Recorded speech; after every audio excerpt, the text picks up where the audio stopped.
Jadi posisi dari proses pemanggangan seperti ini berada di dalam kuali gerabah dengan masih menggunakan tungku tradisional yang menggunakan bahan bakar kayu. Ini seperti ini ya pemirsa ya, sehingga tidak terpapar api secara langsung, tetapi proses pemanasan berada di dalam kuali, dijamin nanti bisa matang secara luar dan dalam. Nah, ini sebagai fakta baru bahwa Panggang Deso ini menggunakan bahan baku ayam, bukan ayam potong, karena ayam potong tidak bisa diproses dengan seperti ini.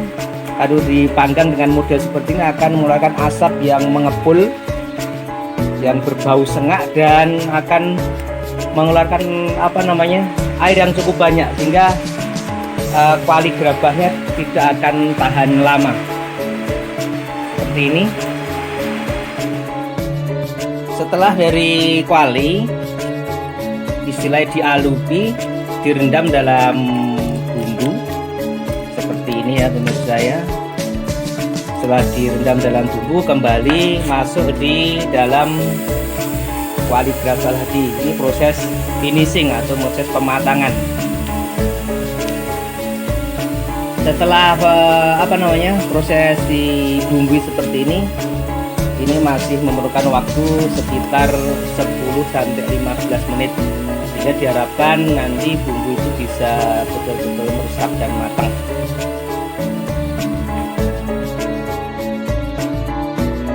Panggang Deso dari Mbokni ya, ini dari Wonogiri Timur. Yang unik dan yang khas klasik dari Panggang Deso Mbokni bahwa Panggang Deso Mbokni itu tidak menggunakan ayam potong ya. Di sini ada yang namanya sujen ya, disujeni. Ini terbuat biasanya dari bambu, dibuat sedemikian rupa. Ini posisinya seperti ini. Ini kalau nggak biasa, nggak semudah yang dibayangkan ya proses nyujeni seperti ini. Nah, kalau ayam potong itu tidak bisa sujeni seperti ini, karena ketika dibekuk-bekuk seperti ini pasti akan patah tulang-tulang pada ayam potong tersebut. Jadi setelah disujeni, ayam kemudian nanti dimasak di atas kuali yang mana masih menggunakan tungku tradisional. Ini salah satu yang menambah keunikan dan kekhasan dari Panggang Deso. Dia tidak terpapar api secara langsung karena proses masaknya itu nanti di dalam kuali gerabah atau kuali yang terbuat dari tanah. Yang unik kembali yang ada di Panggang Deso ini bahwa proses pemasakan menggunakan kuali gerabah atau kuali tanah itu cenderung matangnya luar dalam karena tidak terpapar api secara langsung.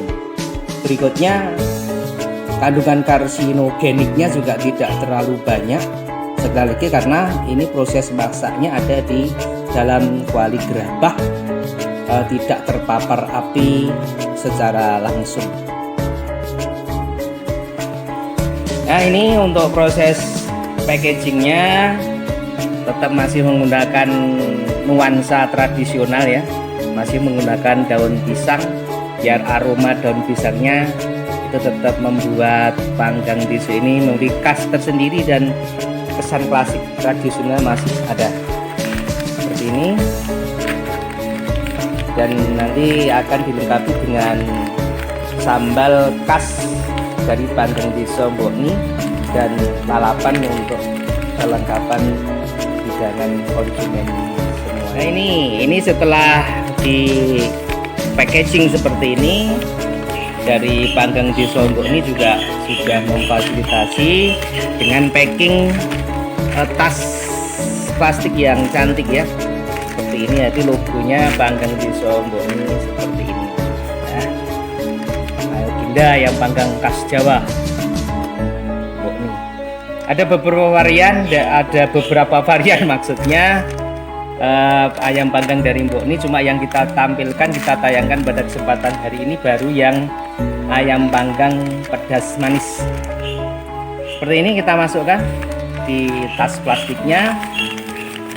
Terus di samping itu dari panggang desa Mbok ini masih ini ya, untuk jeruan per ekornya diikut sertakan sebagai bonusnya begitu.